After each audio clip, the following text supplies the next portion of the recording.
I love being able to say anything I want. I had to learn to stop caring about people not laughing. Because the idea of comedy, really, is not everybody should be laughing. Right. It should be about 50 people laughing and 50 people horrified. Right. You know what I mean? A lot of people talk about stand-up comedy nowadays. A common ideal that is spread about comedians is that they are the modern-day philosophers and that it's their job to be brutally honest and talk about the world exactly how they see it. However, almost every comedian, whether they admit it or not, has lines in which they will simply not cross and topics that they will avoid at all costs. However, there's one comedian who truly never pulled any punches and would sabotage himself in an instant if it was the difference between expressing himself honestly or staying quiet to save face. His name is Patrice O'Neal. Patrice O'Neal. Patrice O'Neal. Patrice O'Neal? Patrice O'Neal. Who is Patrice O'Neal? Some people have described Patrice O'Neal as the most honest comedian to ever pick up a microphone and tell jokes. He is revered by many legendary comedians to be one of the greatest comedians of all time and a man of unbreakable integrity. By the end of this video, you will know exactly who Patrice O'Neal is, where he came from, some of the amazing work he's done, and what makes his style of comedy so legendary and unforgettable. This is Patrice O'Neal, when brutal honesty meets comedy.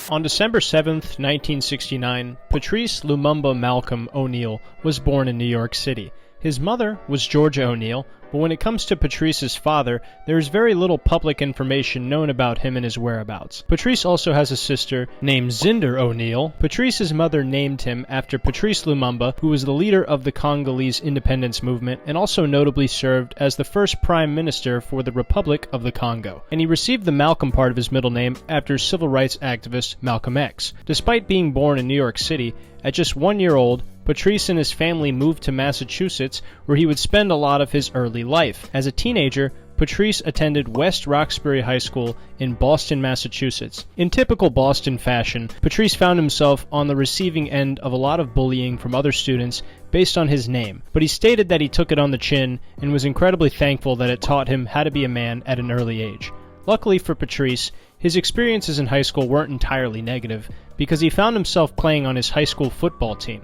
Patrice wasn't just your average football player either. While on the team, he received 3 varsity letter awards, and the West Roxbury football team would go on to win a state championship during Patrice's senior year of high school. Not only did Patrice show promise in football, but also academically amongst his peers, because after graduating from high school, he was offered a full-ride sports scholarship to Northeastern University and also a housing grant, but he declined the offer because at the time his interest had shifted towards performing arts and that he'd rather major in theater studies. It was at this time Patrice really took an interest in comedy, and he shortly thereafter found himself working at the Comedy Connection in Boston because of his massive stature, standing at 6 feet 4 inches tall and around 300 pounds. Patrice was hired as a bouncer for the club. He also worked an extra job on the side briefly where he was selling food to guests at the Boston Garden. In October 1992, Patrice would go on to try stand-up comedy for the very first time at Estelle's Southern Restaurant in Boston at an open mic night. It all started because 1 week prior, Patrice had attended the restaurant during an open mic night, and that night he would go on to ruthlessly heckle one of the comedians on stage. The comedian on stage reportedly challenged Patrice to try stand-up himself, and then the next week he did. I always see how fast I can piss off a crowd and see if I can bring them back. It may not happen because there's not a lot of y'all, and it's not good. Yeah, you know. Well, let's continue to talk to you then. Like, what is this piece of hair right there that you're hanging on to? I don't just light that on fire. It looks like a skin graft. Little did this comedian know, he had just directly motivated one of the funniest guys on the planet to get into stand-up comedy. It took Patrice many years before he found his unique comedic voice. He spent 6 years developing his act in the Boston area, and he even went under the stage name Bruiser O'Neal in the early stages of his comedy career. Eventually, after doing comedy in Boston for several years, Patrice would encounter comedian Jim Norton, who would go on to become one of Patrice's best friends. This would later lead to Patrice becoming a regular guest on the Opie and Anthony radio show. After getting a better idea of his own comedic voice, in 1998, Patrice would move to New York City. Very soon after moving, Patrice would get passed and become a regular at the Comedy Cellar, which is considered by many comedy fans to be the best comedy club in existence. This acted as another environment that would allow Patrice to continue to hone his craft and take his comedy to the next level. Shortly thereafter, Patrice would perform in the 4th annual U.S. Comedy Arts Festival located in Aspen, Colorado. Dane Cook witnessed some of the earliest years of comedy development from Patrice O'Neal and noted that his stage presence was that of a gentle giant. Along with that, Dane also highlighted that he had an edge, but that he was more vulnerable initially than the fearless comedic powerhouse he is known for today. Some of Patrice's comedic influences include George Carlin, Lenny Bruce, and Richard Pryor. His style of comedy was unique in that it was conversational and sometimes confrontational when discussing heavy topics such as gender, race, or politics. When you watch Patrice, you'll notice that he is absolutely fearless when expressing his views. Some comedians dance around a topic when they know that the chance of pushback is imminent, but Patrice would often lean into this dissonance that a lot of comedians shied away from. When Patrice sensed a level of discomfort or strange energy in the crowd, he would often become even more righteous than before. It didn't matter how upset an audience got towards Patrice, he refused to break and sacrifice his integrity as an artist. Sometimes in doing so, he would purposely provoke the audience and even encourage them to heckle or even leave the club. Apparently Opie, from the Opie and Anthony show, said that one time he witnessed Patrice pay audience members money to leave the club. Needless to say, because of Patrice's style of comedy, some comedians and club owners had considered Patrice to be incredibly difficult to work with. After working in New York a little longer, Patrice moved to Los Angeles in the hopes of finding greater fame. He went on the record saying, "I tap danced like you wouldn't believe, trying to get something." I did the whole tap dance, dude. People be like, why do you play ball? I did it. I tap danced like you wouldn't believe. Aspen, 1998. I mean, f***ing like hot shoes trying to get something. What is it, means to an end? Yeah. I was trying to get something. Because of his confrontational and abrasive style of comedy, club owners would politely suggest, and sometimes even demand, that Patrice change his act based on the controversial subject matter, but Patrice would always ignore these demands and find himself struggling to make enough money doing comedy. It's reported that he was basically blacklisted from American comedy clubs. But this wouldn't stop Patrice, because he was soon invited to perform across the pond in Europe. One of the first offers he received was by English comedian John Simmet to come perform in the United Kingdom as part of his upfront comedy circuit. Patrice, being an American comedian, was certainly the odd one out in the UK, but after several months of grinding and demonstrating his comedic prowess, eventually earned the respect from his peers. Then, word of mouth spread even further for Patrice, so much so that by mid-1999, he found himself headlining a comedy tour within Australia, and then from 2000 to 2002, he had toured through almost all of Europe. One of his most notable credits was his performance at Black International Comedy Awards in London and Edinburgh with comedians Louis Schaefer and Rich Voss. After this, Patrice would eventually return to the States and work in the United States while continuing to be a regular at the Comedy Cellar and other New York comedy clubs. As Patrice continued to make leaps and bounds with his comedy career, he was eventually a part of Opie and Anthony's Traveling Virus comedy tour that happened in 2006 and 2007. This was a legendary comedy tour that featured some of the best comedians in the world, including Louis C.K., Bill Burr, Greg Giraldo, Bobby Kelly, Ralphie May, Tracy Morgan, and so many more. Many of the comedians I just listed hold Patrice in a high manner when talking about his comedic prowess. It's truly no wonder that so many comedians and diehard comedy fans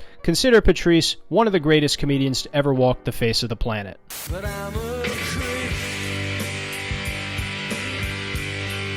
Throughout Patrice's long career of performing stand-up comedy, there were brief periods where he would do work on TV. Along with this were several instances of Patrice burning bridges or ignoring opportunities entirely. For example, late in the year 2000, Patrice was offered a job as a writer for World Wrestling Entertainment. This opportunity presented itself because Patrice was performing at a comedy club, and one of the associates for WWE was in the audience and enjoyed the show so much that he offered him the position. Since Patrice was a big fan of professional wrestling, he took the next steps towards accepting the position. During this process, Patrice pitched a company-wide feud amongst many wrestlers that built up for many weeks before a pay-per-view event, and this ultimately cemented Patrice the position to write for the company. He was incredibly cozy within the WWE, so much so that he often visited Vince McMahon's house and rode as a passenger on the company's private jet to live events. After a short time on the staff, Patrice was offered a 13-week contract to stay with the WWE creative team, but he declined because he had other plans. Apparently in his last moments in the WWE, he was actually fired by Stephanie McMahon while on the company's private jet. Apparently Stephanie was perplexed because of how well Patrice took the firing. It's rumored that she went on to call him several more times to hammer home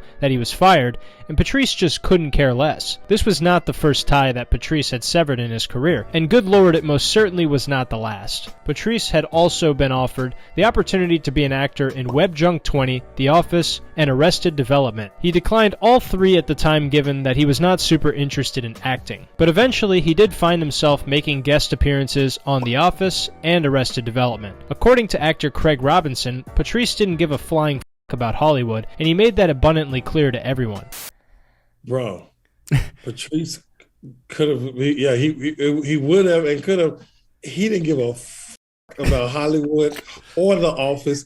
Matter of fact, they told me, they were like, Craig, can you get in touch with Patrice? We have checks for him. Like it was the most hysterical thing, man. He just was just like, he knew he was funnier than everybody or anybody who could write for him.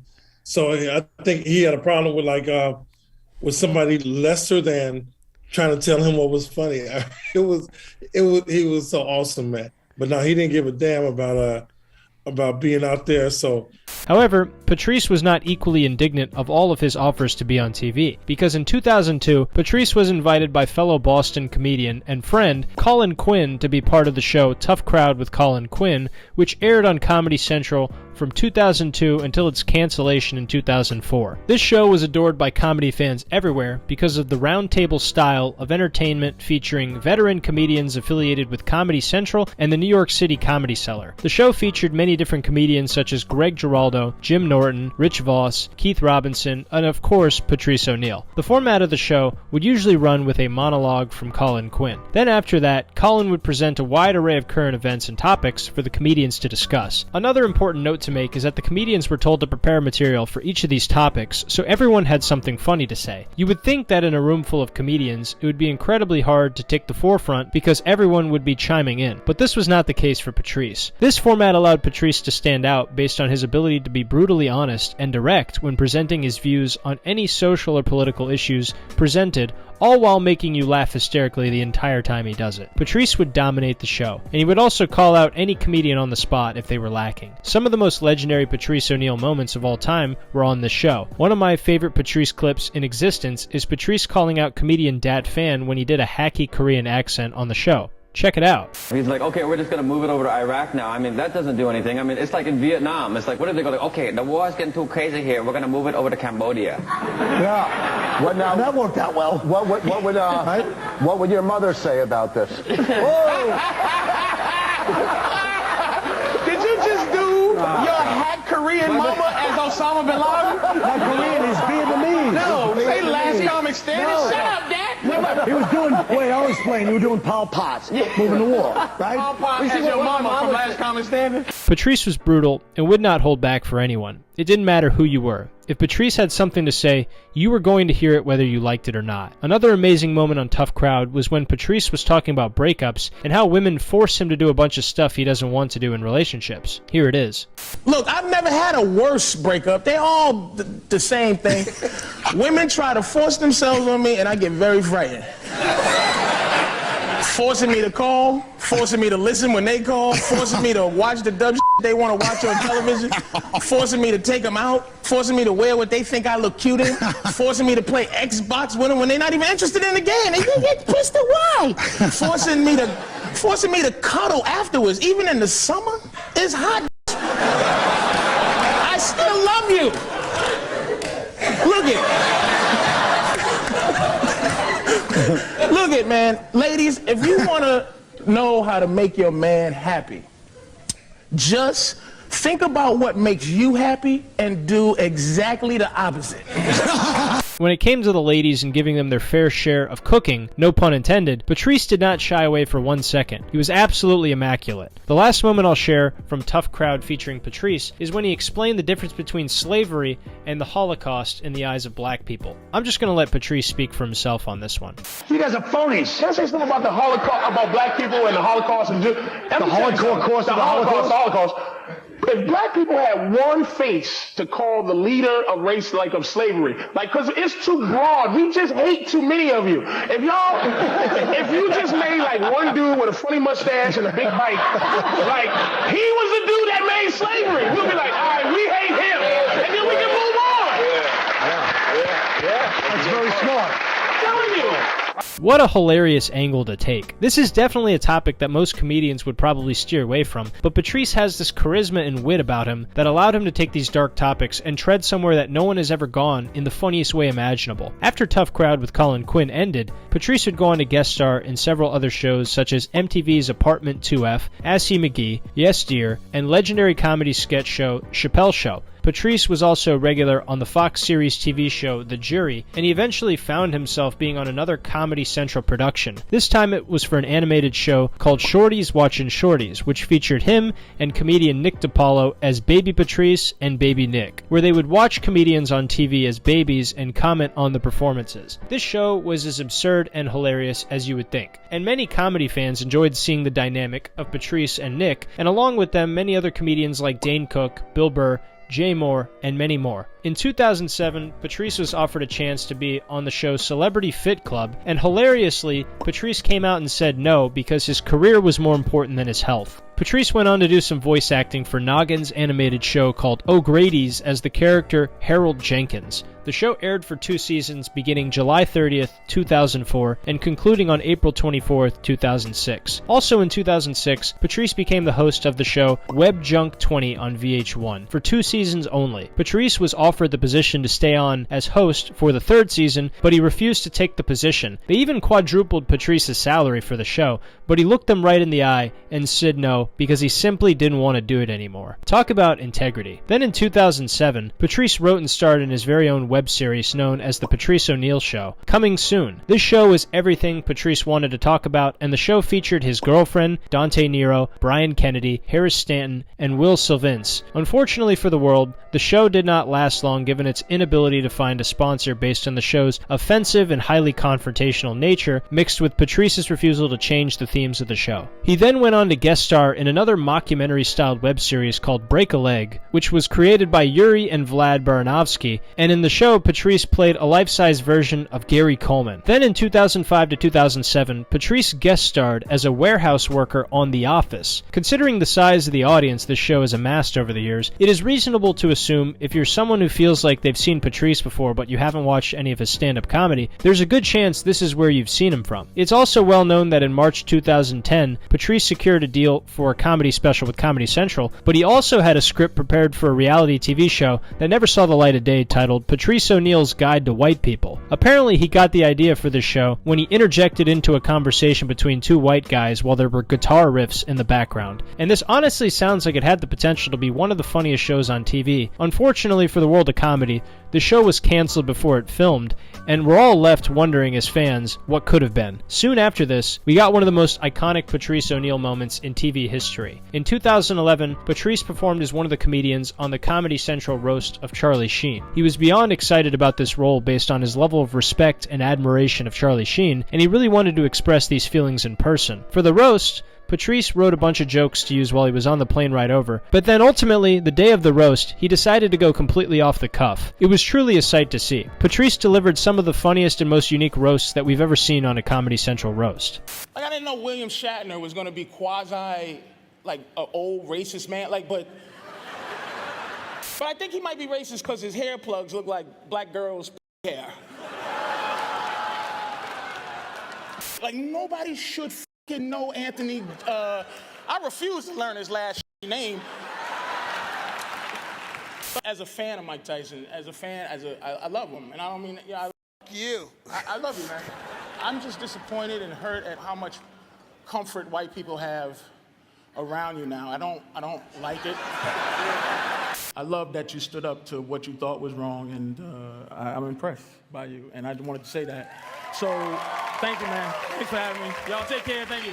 It says a lot about Patrice that in the midst of all these roasts, at the end, he took the time to genuinely praise Charlie Sheen for standing up for what he believes in with righteousness. To further solidify how good Patrice was at the roast, Norm Macdonald went on the record to say this about Patrice's performance. William Shatner's wife had just drowned in a pool 3 months earlier, and they had to get all the comments together and go, look, no jokes about his wife drowning. And they were all like, what are we going to do now? And no, I was like, would it even occur to you to do that joke? The guy's still wearing a black ribbon and his clothing is torn. I love Patrice on that, though. Because I love Patrice. Yeah, he's great. And he did it. I never saw a guy that did the roast so good. It's beyond heartwarming to see my favorite comedian on the planet give props to my other favorite comedian. William Shatner would go on to praise Patrice, saying he knew that he was dying, that he was a dying man, and in a way, he wanted to die. That's what I saw, and that's why we cried. Even when Patrice was confrontational just for the sake of being confrontational, he still earned the respect and praise of many of his peers. Patrice also appeared on The Alex Jones Show, and not many people know he actually voiced the character Jeffron James in Grand Theft Auto 4 on the Fizz radio station. Shockingly, Patrice was also a regular guest on Fox News. One of his appearances is one of my favorite Patrice O'Neal clips ever. Patrice had appeared on Fox News and had a debate with a woman named Sonia Osorio about jokes and what is and isn't off limits. Basically, Sonia was blasting Opie and Anthony for telling a bad joke about grape, and Patrice, being a beacon of integrity, clashed hard with her about this, saying that she was attempting to police comedy and topics that should and should not be joked about. Patrice's main point is that a funny joke and an unfunny joke both come from the same place, and that comedians should be allowed to make the attempt, whether it's funny or not. The corporate media is used to being able to bully and push around anyone who doesn't walk in lockstep with their own agenda and preconceived ideals, but Patrice refused to take any of that and would go right for the throat. Here's a little bit of the debate for context. It's funny. This is the thing. I don't know her, but I'm assuming that she has nothing to do with funny. So I'm going to speak as the expert on funny. Funny people should just be left to trying to be funny. What if they're not funny? Then you made a mistake. But how many times has unfunny jokes lead to rape? Like, what's happening now is the marketplace is deciding what's appropriate or what's not appropriate. I think the nation is just tired. There's a new mood in the nation. What nation? The nation. You know what? We're tired of things that is just the nation, this paper, and you? I'm not the nation. I'm just speaking for me and funny. You're speaking for the nation, or you're speaking for... Yeah, you know why? Because I remember 6 years ago doing something against Anthony Opie because they were just so outrageous, and their violent images that they put out to women was just uncalled for. And now, I think people... You think they were trying to be funny? I think now people in this country think they were trying to be funny? Tired. You know what? I don't care if they're trying to be funny. That's what I'm saying. Why are you in that business? I've been to your show once, and it wasn't very funny being a woman. It was in your hilarious. Show, when you talked about... That's why she doesn't like me. I was in the paper with her, and the joke is hilarious. It's called The Angry Pirate. And the lady who wrote it in her outrage didn't even know what it meant, and anybody who read it laughed. Yeah, Patrice says that if you're having sex with a woman, doggy style, and if you hit her in the head just the right time. No, it's ejaculate in her eye and kick her in the shin, and she walks around like, arg! It's the angry pirate. That's what she was trying to say. A violent act of hitting her in the back of her head, her body. It's called the donkey punch. Which will then... Why are you laughing? She's outraged. It's called the donkey punch. Even in this heated debate where Sonia was being righteous and insufferable when making her points, Patrice was still able to make her crack a smile and even crack up the production crew off camera. This brilliant moment highlighted another one of Patrice's superpowers, which was to boil some type of absurdity down to its purest form and then just lampoon it until you came to the realization that if you genuinely believed that idea, you were a fucking moron. For lack of better words, Patrice cut right through the bullshit like it was warm butter. That was his field of expertise, because above all else, Patrice was a real human being who made no bones about it.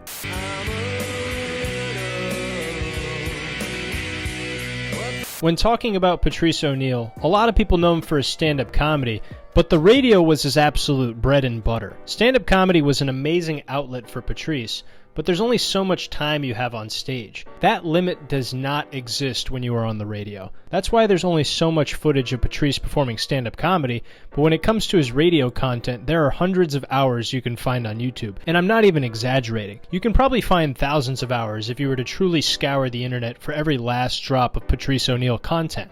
Furthermore, the Opie and Anthony radio show, hosted by Anthony Cumia and Greg Hughes, was one of the most common places you could hear Patrice in the early 2000s. Before he became a regular, Patrice made his debut on the Opie and Anthony radio show on January 7th, 2002, when one of his best friends, Rich Voss, brought him onto the show. Patrice, per usual, brought a unique perspective and level of humor to the show that many people absolutely adored. Despite the popularity of the Opie and Anthony radio show, it was canceled but then shortly relaunched on XM satellite radio in 2004. One of Patrice's friends and comedian Jim Norton was often the third mic in the Opie and Anthony radio show. However, as Patrice became a more regular guest, he would sometimes even sit in when Jim Norton wasn't available to appear on the show. It's safe to assume that Patrice was one of the best parts about the Opie and Anthony radio show. This is confirmed by some of the funniest moments in the show's existence heavily involving Patrice. When Patrice was on the show, they would talk about any and everything you could possibly imagine. It didn't matter what it was, from racial slurs with Louis C.K. to conspiracy theories. There was not a topic under the sun that they would not cover. While the conversations were often comedic in nature, sometimes Patrice would take the edge off a little bit and talk about topics he righteously believed in. This allowed for Patrice's fan base to get a much better look at the dude when he wasn't always trying to be funny, and this made his diehard fans even bigger fans because you got to see that Patrice truly practiced what he preached and would say any opinion that entered his brain with pure righteousness. Patrice was way ahead of his time when he talked about show business and the entertainment industry being the beast. Listen to this. You really f***ing painted the big picture here today, sir. Dude, we all think that, obviously. This business is the beast. Yeah. And it eats everybody and shits them out. But here's what's funny about the beast. It's a never-ending line of people who want to get in the mouth and get chewed up and shit out. Why is that? It's because when you get in the belly, you get $2 million a week. And when you get shit out, you're a pile back there, and you have the option to go get back in line and wait to go get back in the beast and get eaten and shit out. Fucker. I was unable to find the original date of this recording, but this just goes to show how ahead of the curve Patrice was when talking about show business and some of the rampant corruption we see in the entertainment industry.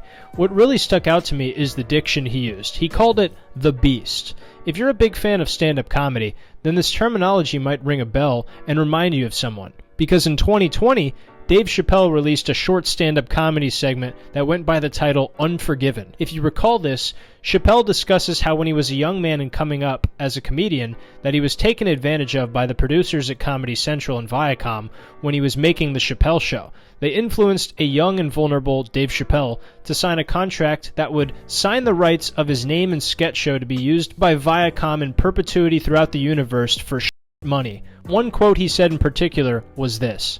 I believe that they gave me a raw deal because this industry is a monster. It's the same monster that these Me Too was trying to tell you about.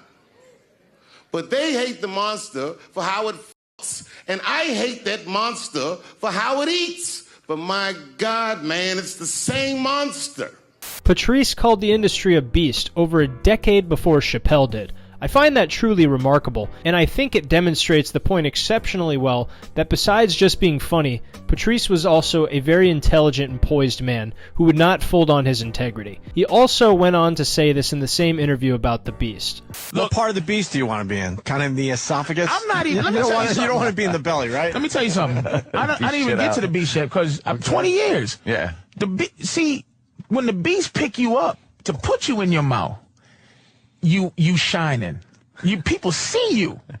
Sometimes, see what 15 minutes of fame is? The beast goes, ooh, throws somebody down and gets that was reality, people. Yeah. But people saw him in front of the mouth. This one was a athlete that had one good year. Yeah. And they threw him now you see, ooh, that looks like a delicious young thing there. Eat, chew.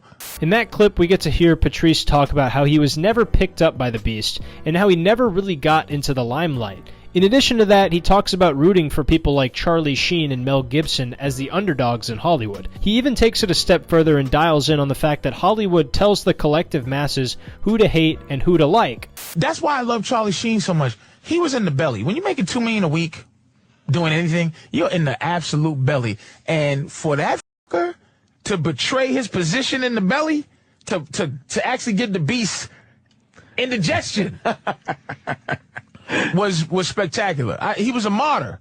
But and Mel Gibson too. Mel Gibson. He could have been the beast. He was so big. Yeah. And they turned on him.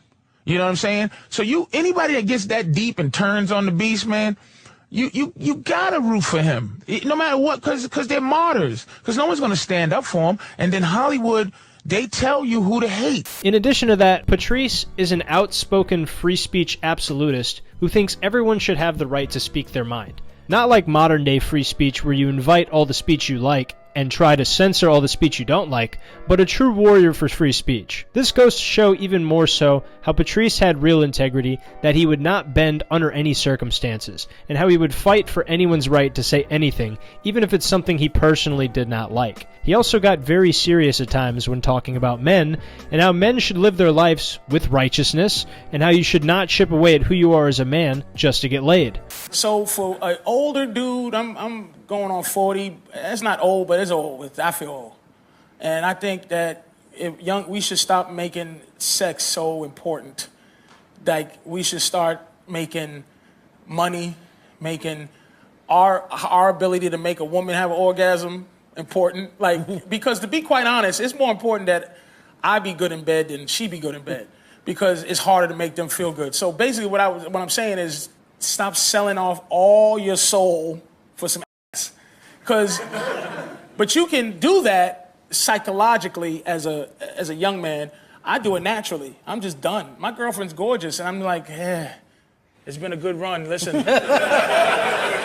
A lot of women Patrice would argue with would accuse Patrice of hating women, and he doesn't even deny it. Instead, he puts into perspective that these gender dynamics are not even out of genuine malice, how hate and love are really close, and how it's not about hating women, but about the scavenger hunt it is as a man to seduce women successfully. Along with this sentiment, he also delivered genuinely decent advice for young men, which is to focus on something else other than seducing women that's more important to us, such as making money, learning skills, and building a sturdy foundation as a man. You know what would have helped? I think because women, when I say we resent them and we hate them, it's not a hatred of I want to kill you. Hate is love. You can't hate something you don't really love. We just don't like what we have to go through for that one appendage that we have to go through. Oh, but you in your young 20s, yeah, 20, dude. You know, focus on something else. I know it's hard.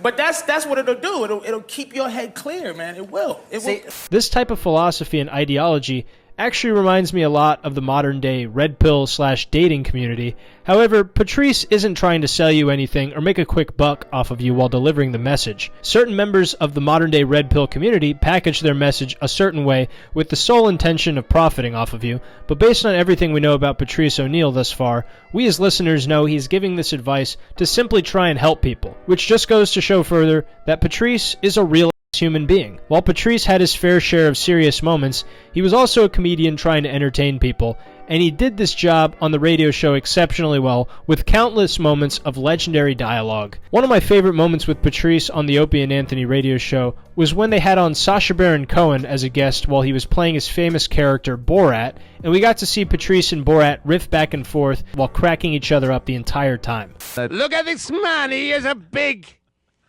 Do you have hey, do you have that color in your country? We have a one man like this. He work in a circus. People pay 25,000 tenge to touch his hair. He's called Gogol. You know him? Don't I look like Kazakhstani women? You are not the woman's. You are a big man. Yes, sir. I would like to wrestle you with no clothes. A lot of women have been talking about your film and saying that it doesn't show them in the best light. Like you. Thank you very much.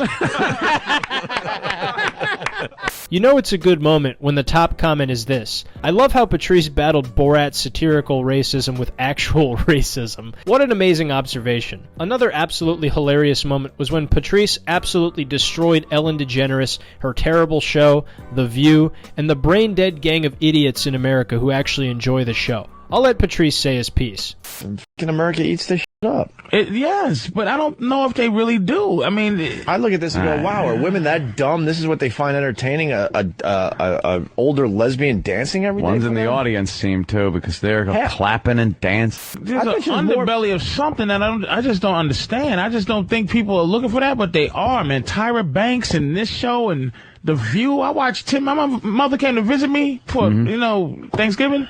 She was watching The View. I watched like 5 minutes of it. That's this literally. Dude, I watch it in front of my mother. This is fucking awful. Dude, I watch it religiously because it's so bad. Right, and I'm like that too. I'm a big fan of watching stuff that is so awful. I'm like that too. I'm the same way, but that was I yell at the screen because I've met Joy Behar a few times. You guys know her pretty well, or a bunch of the guys that come in here, and she's not that person that's on The View. In the same video, he goes on to make fun of Dr. Phil as well for his blatant bias towards women, and also the general direction of Hollywood movies and television being overwhelmingly dominated by feminist ideologies. This was spot on by Patrice, because if you take a look at beloved franchises that have been awakened by the power of strong women such as Star Wars, Marvel, and any other cinematic abortion that Disney gets their putrid, grimy hands on, you quickly notice that sacrificing the quality of a movie for diversity or relaying the correct and acceptable message makes for an absolutely abhorrent film that should never be seen by the likes of anyone ever. It's hard to say that anything Patrice said was wrong when you look at how far the media has fallen. Another instance of Patrice being ahead of his time was when he talked about harassment and the Me Too movement 10 years before it started. I'll let Patrice explain it briefly. Like, here's the thing. What's fair is that I think the fact that a dude who would jump out of a bush and grab a woman and take her humanity. Yeah. The fact that women can't do that, it may be that this is ultimate justice because they can't just do that to a man. Right. Like, generally, can't come out and give me something. And he's just crying, please don't make me do this to you. And right, but that's what I'm saying. You can't, like, us for the most part. So I think that this is a way of kind of making it fair that false accusations can be put on men, and that's the almost, it's not as bad, but it's just, if you go to jail for the rest of your life for something you didn't do, or you lose your job and you have that stigma, that is as bad to a man as the actual is to a woman, I would imagine. And I'm not comparing it. I'm just only saying how you would feel. I think the angle that false accusations for harassment and assault make up for the fact that men can but women cannot is incredibly wise and unique, and I've never heard it described so eloquently. These are incredibly bold opinions to have, so the fact that Patrice spoke his truth so openly on the radio and even invited women who disagreed with him to call the show and discuss it just goes to show how deeply he believes his ideal, and that's admirable for a visionary to have. Another one of my favorite moments is when Patrice O'Neal talks about how white people have this innate desire to feel bad, and along with that he talks about the song Creep by Radiohead and how much white people love it. Check it out. My show is called Patrice O'Neal's Guide to White People. Yeah. Hopefully Comedy Central will pick it up. They better, man. And all it is, basically, is I think white people have had a bad rap, and my character in the show teaches others from other countries and people in this country that this is white man's world, and I'm going to teach you things on how to get along with them. Beautiful. Because I've been fighting with white people my whole life. So the best way to know is know your enemy, and I'm pretty good at knowing white people, so I'm just going to go and make sure you understand the music. Like black folks and any other should know how important Neil Young is as a artist to white people. And how important the song Creep is. Oh my God. Don't you say anything bad about that. The magic of this song Creep. It's, when I heard it, I'm like, oh, it's a good song. And then I seen videos, and it's mesmerizing to white people. They start floating. I'm a creep. I'm a loser. For a dude bashing white people, I can't help but laugh my f***ing ass off at this clip because he hits the nail on the head about white guilt. These are just a few moments of literally hours and hours of Patrice O'Neal content that is available on the Opie and Anthony radio show. I'll conclude this chapter with one of my favorite moments on Opie and Anthony featuring Patrice. So Louis C.K. and Patrice O'Neal were discussing the historical origin of some racial slurs, and they kept going back and forth until this happened. I do know where the term came from, by the way. Ah, derogatory term for Jewish people? Where'd that come I do know where that came from. Where? It is when people used to come over on the, in the ships on Ellis Island, a lot of people couldn't write English. So they used to make their mark, and the Jew's mark was a circle. And the circle is called keikel. So that's what they were just shortening it to the guys coming in and say, here's another once they seen the circle. You know where it came from originally? There was some black guy being in so they called him Jesus! He was being a real and somebody said, what a and that's where it started. It was a feeling. Yeah. He's just like, look at him just... Yeah, it wasn't some wordplay. Just blurting out a sound and it came out like that. Just the guy was being such a... If you want to see the uncensored original clip of this, you can find it on the YouTube channel Daily Dose of Comedy. Even though Louis C.K. steals the show here, I think it's one of the funniest moments on Opie and Anthony featuring Patrice O'Neal.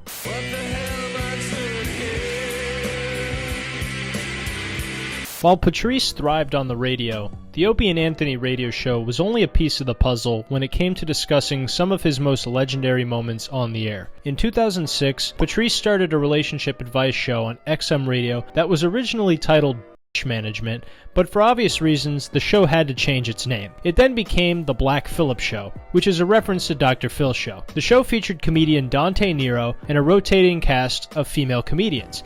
In hindsight, bringing in the female guests would really help balance out the show and make it so that the tips and advice Patrice gave were not completely one-sided and unchecked. The Black Phillip Show developed a cult following by Patrice and comedy fans alike because of its unique brand of honesty and the open dialogue format created by callers who were allowed to call in and express their thoughts with the entire roundtable and also share some of their personal anecdotes. On this show, Patrice would talk exclusively about the dynamics of the dating game between men and women. He would often share his experiences with women to establish credibility for his ideals, and then he would have listeners call in to share their relationship issues or concerns with him, and Patrice would act as Black Dr. Phil and give the advice he thought was best suited for the listener. Patrice also emphasized the fact that despite being called a misogynist ad nauseum, that he did not hate women. In fact, he was trying to help them since in his eyes, men cannot like women and love them at the same time. So he would genuinely try to help women stay likable when their man had fallen in love with them. Patrice would often preach the importance of a man not making a woman the focal point of their life,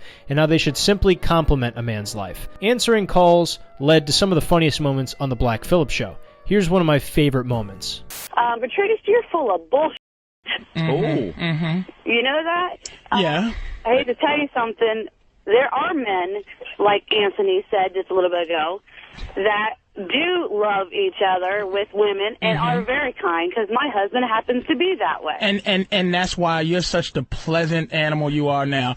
You're just so lovely and just like that. And you know what? The comfort zone you have in talking to me like that, imagine the comfort zone you have with your fucking husband. He does not like you. He gives you things. He gives you things out of obligation, ass.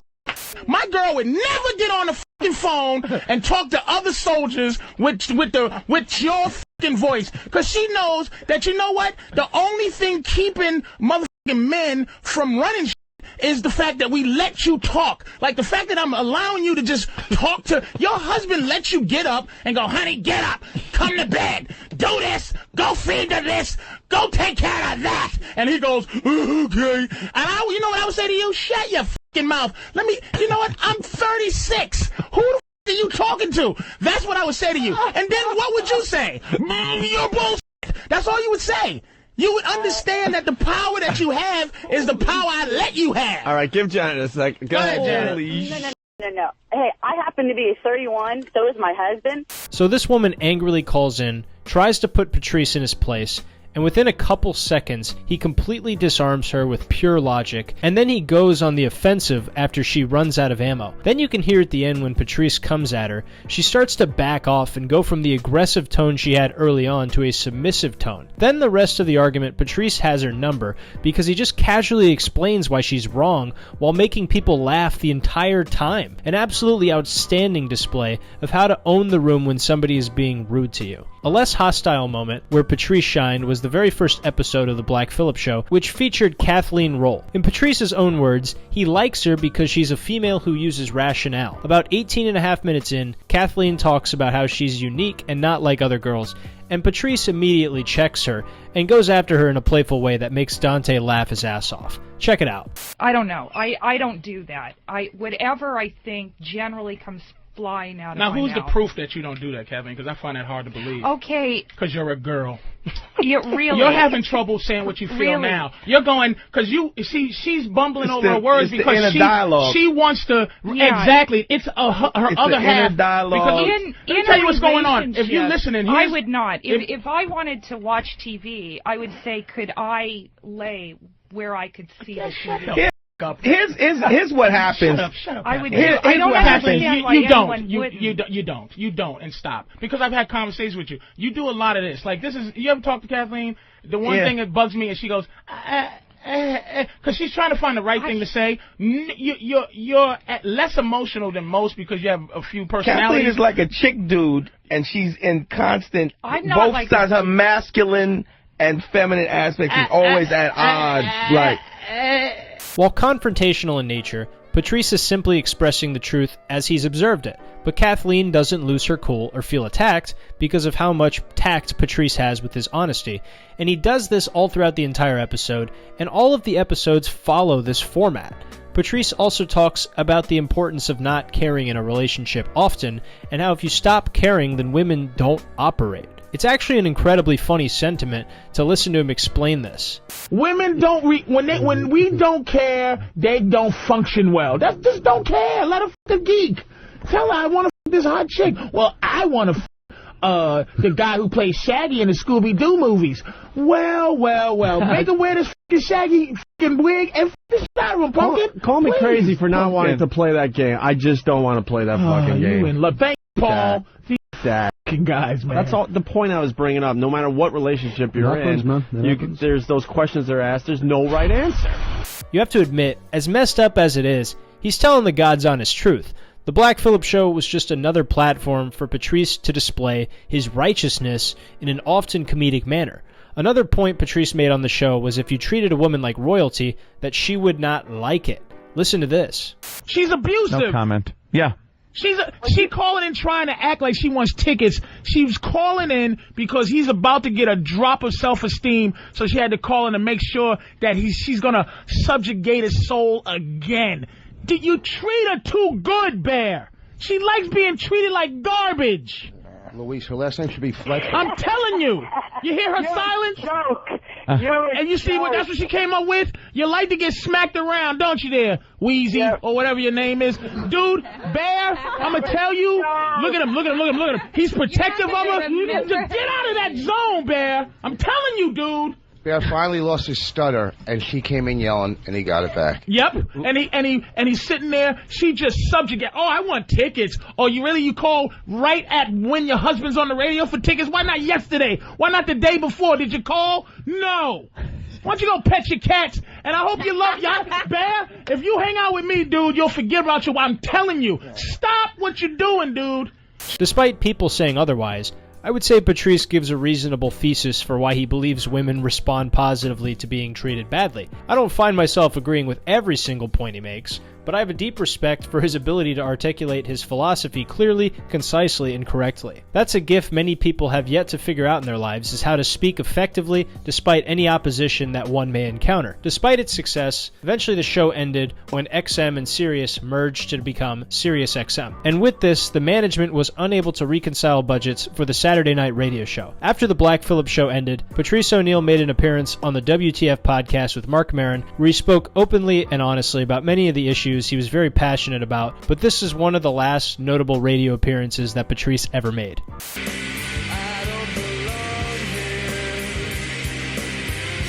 Stand-up comedy is where Patrice was able to find other comedians and foster the relationships that you've heard so much about already, such as his friendship with Bill Burr, Louis C.K., Rich Voss, Jim Norton, and so many more. Patrice is described by many of these stand-up comedians as the greatest of all time. Whether you agree with these comedians or not, it is undeniable that when Patrice went on stage and spoke his truth, it was something truly special that had really never been seen before at that level. My favorite comedian is Norm Macdonald, and he had this to say about Patrice. He was my favorite comedian. He passed away a couple years ago. Patrice O'Neal? Patrice O'Neal. The reason I loved Patrice was he had his own truth, and he was going to tell you, and he wasn't going to take any prisoners. And that's a giant void to fill, Patrice O'Neal, because I felt he was the funniest guy in the world when he passed away.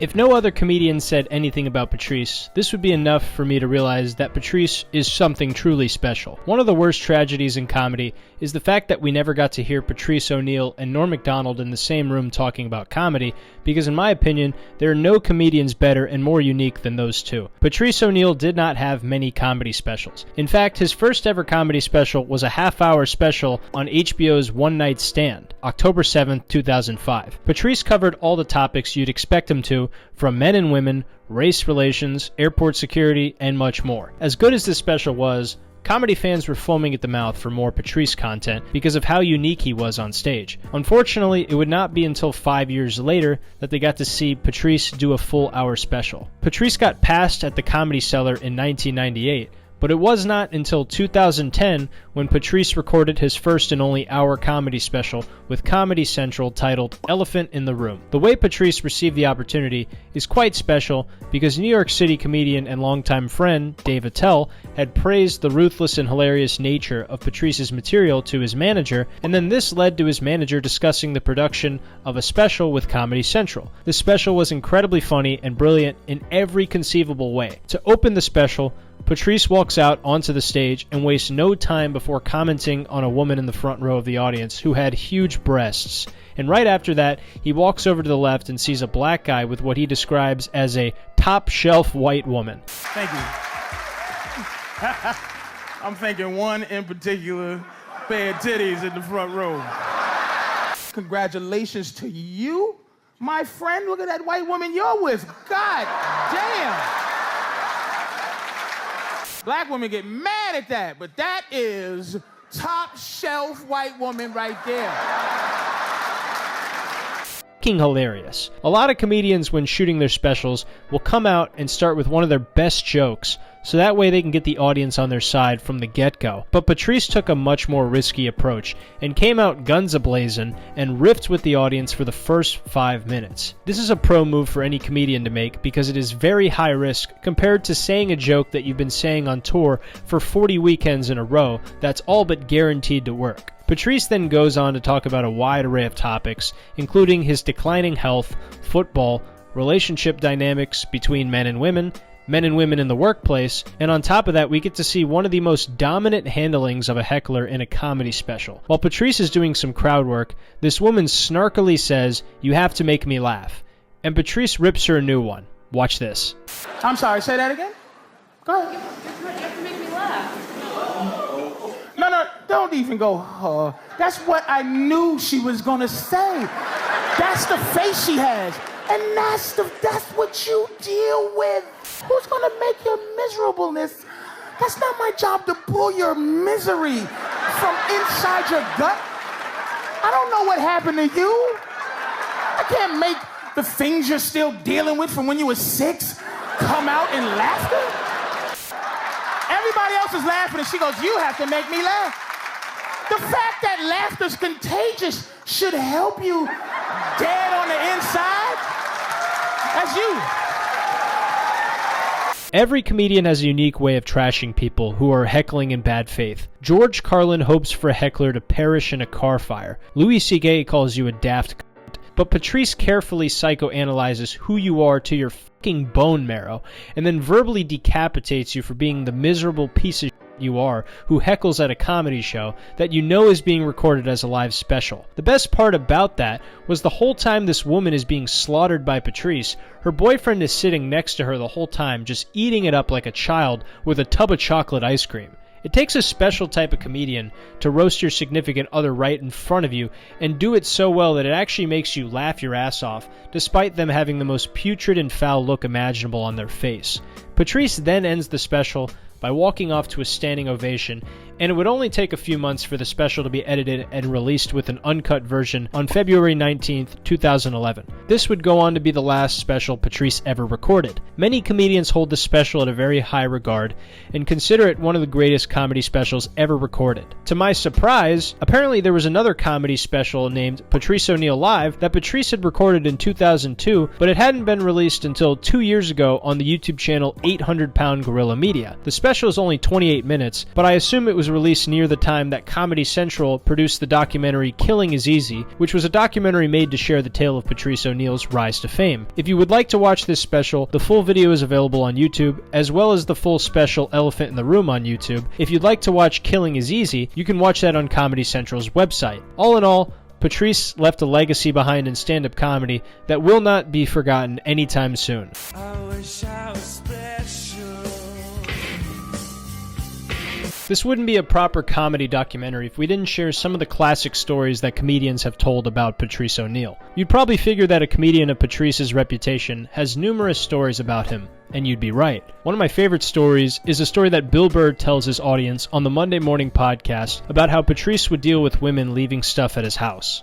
I remember he was dating this woman and, or whatever, seeing her, and she started leaving shit around his house, and I just had brought that up. I go, yeah, I dated this woman, she left this shit here and she left that. It's like, what the fuck, I only see her once every 2 weeks. She just has shit there. So for 2 weeks, I keep looking at her fucking brush or the shampoo she left or whatever, and I keep thinking about her, and it's annoying me. And Patrice just goes, so throw it out. I go, what? He goes, throw it out. I go, I can't throw out a brush. He goes, I would. I go, get the fuck out of it. He goes, yeah. He goes, I did that. And he told me a story where there was a woman he was messing around with, and she left these toiletries and a little bag of makeup and brush and all that, and he fucking threw it out. And then she came back like a week and a half later, and she goes to go in the bathroom, and she's like, hey, what did you do with my stuff? He goes, and he just plays dumb. He goes, what stuff? She goes, I left shampoo here, I had a little makeup bag. He goes, oh, that was yours? Yeah. He goes, yeah, I threw it out. And she was literally beside herself, but actually on some level respected him. It's funny to think that Patrice was putting these ladies in their place when they would try and take some emotional real estate inside his head and his house by leaving stuff behind. Not to mention Bill's reaction to this is hilarious. How about the time Patrice got in a verbal altercation in New York with a transvestite? This is a hell of a story, so if you haven't heard it yet, then buckle up and enjoy the ride. So he's sitting there and he's trashing everybody, and all of a sudden this transvestite came down the street, and I don't know what the fuck he said to her, but she just stopped in her tracks, and she was all about it, and she got right in his grill. He was sitting down, of course, as always, and she was standing up, he, she, whatever the fuck you say, and they just started going at it. And I remember one of the first ones she hit him with, and she wasn't scared at all. She hit him with what he told us was an old street joke, but she said that he had so many spaces between his teeth it looked like his tongue was in jail. And we all were like, wow, we all died laughing, right?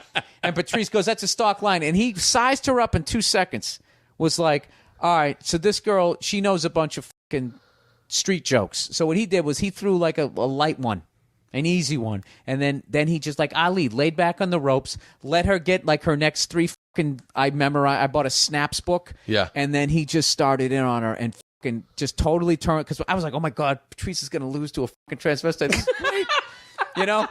And then all of a sudden he turned it around, and I'm telling you, they just went blow for blow. And I'm telling you, some of the funniest comics in New York at that country, at that point, were some of the funniest ones in the country, I feel. And we became audience members, and we shut up. A comedian. We all shut up and sat there and just watched them volley back and forth. And Patrice finally, started turning the tide. So she started walking away, was still running her mouth. She never quit, but she left. What a hilarious story from Bill once again, about somebody picking a fight with Patrice, and then he just wails on them and makes them shut down within seconds. Absolutely astonishing. Bill Burr tells another story about how Patrice would game and talk to women who were way out of his league by roasting them at first. We were sitting down the cellar. This was one of his classics, and there was three women, and they were excited, and it was a loud bar, and they were talking. So, you know, women, when they talk loud, they go, yeah. And he just yelled over at one. He's like, ma'am, miss, ma'am, ma'am. And she finally looks over. She's gorgeous.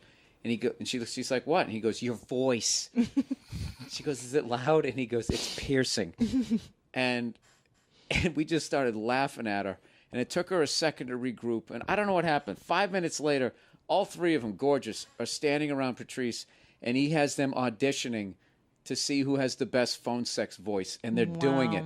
Unreal. Because he had them all convinced that despite how they looked, their voices were so annoying that most guys actually secretly didn't like them.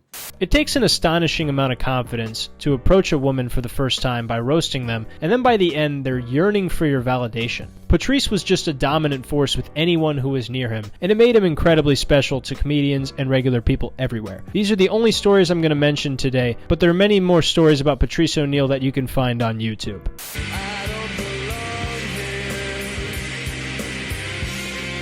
This is my least favorite part of the documentary, but here it goes. On October 19, 2011, Patrice O'Neal called his fiancée, Vonda Carlo Brown, to tell her that he could not move his legs. She then proceeded to call 911, and he was immediately rushed to the Jersey City Medical Center, but he would then be transferred to the Englewood Hospital because of the severity of his condition. Doctors would begin a procedure to remove a blood clot from Patrice's head. Eventually, he would lose his ability to speak, to move, and lastly, his ability to move his eyes. It was believed that if Patrice survived, he would likely remain paralyzed and unable to speak for the rest of his life. News of Patrice's health condition had been made public just 1 week later on the Opie and Anthony radio show. Then at 7 a.m. on November 29, 2011, Patrice would die of complications from his stroke, which was tracked back to the type 2 diabetes that he had been suffering with since he was in his early 20s. The months prior, Patrice had actually been really trying to adjust his health habits to improve his chances of living a longer and healthier life, but it would appear that it was too little too late. The day after his death, comedians would gather to speak and eulogize him on Opie and Anthony's radio show. Despite the gravity of the situation, we got to hear one of the funniest things that could have ever been said by Patrice's best friends. Yeah, I think it's great that you guys are doing this, and it's a shock. And I don't know about anybody in this room, but because of Twitter and all that kind of stuff, I can't even process exactly what's happening or what happened, and it's just a horrible loss. So. Yeah, it really is, and you see it on Twitter, and you see how many people love the guy. Yeah, but how many paid to see him, huh? Yeah, that's true. I hate to be the they come out of the I hate to be the douche and bag of the conversation here, but everybody loves him for free. We got a purple suit to buy and a gigantic coffin. All right, let's make things happen. All right? Enough hemming and hawing about it. Oh, my God. We got bills. Oh, my God. 999. What? Oh, sorry. That was the last time I was here. No, but I mean, honestly, it's true. There's a lot of fans, and oh, my God. What? Well, what were you guys talking about before I got here? Death is a very serious topic, but as Patrice once said, the attempt of any joke he will always support. And in this instance, it was a grand slam. Then on December 5th, 2011, Patrice's funeral service would be held at New York's Park Avenue Christian Church and would be attended by Louis C.K., Colin Quinn, Dave Attell, Bill Burr, and so many more I cannot list them all. It is undeniable that Patrice O'Neal had a massive impact on the art of stand-up comedy. It would be beyond foolish to try and say that Patrice did not leave a legacy behind that would come to inspire many comedians for generations to come. Some of the best comedians working right now have praised him as either one of the best to ever do it or the greatest to ever do it. There was something so uniquely brilliant about Patrice's comedy. In his own words, he had righteousness.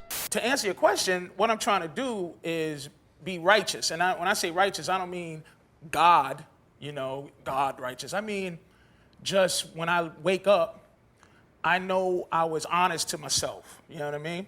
When a guy says to me, dude, man, you changed my life, that feels good. If a dude says you changed my life, or a woman says you changed my life for some goofy shit you did, that means something. Patrice wanted to inspire and impact people without being profound about it. And I'd say he did exactly that. he stayed true to himself the whole time he pursued stand-up comedy. When clubs were telling him his act was too much, too offensive, too confrontational, he looked them right in the eye and said, "Fuck you, I'm doing it anyway." Imagine leaving the country when you're blacklisted from performing there, then headlining a tour outside of the country you just started in, just to return back to your country and not only no longer be blacklisted, but praised amongst the people who used to hate you. It takes an incredibly relentless, devoted, and calculated soul to make something like that happen. That's exactly what Patrice did, and that's why he's one of my favorite comedians of all time. I know Patrice would roast me for making a documentary talking about why he was special, and that's okay.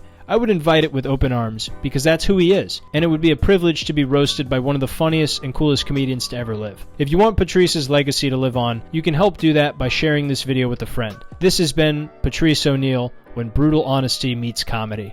Thank you guys so much for watching the Patrice O'Neal documentary to the end. Patrice was a very special comedian, very funny, very honest, and he lived his life, true to himself, and I think that's very inspiring. One of the easiest ways you could help the channel right now is by liking this video and subscribing to the channel, and that'll let me know that I'm doing a good job with these documentaries and that you want to see more.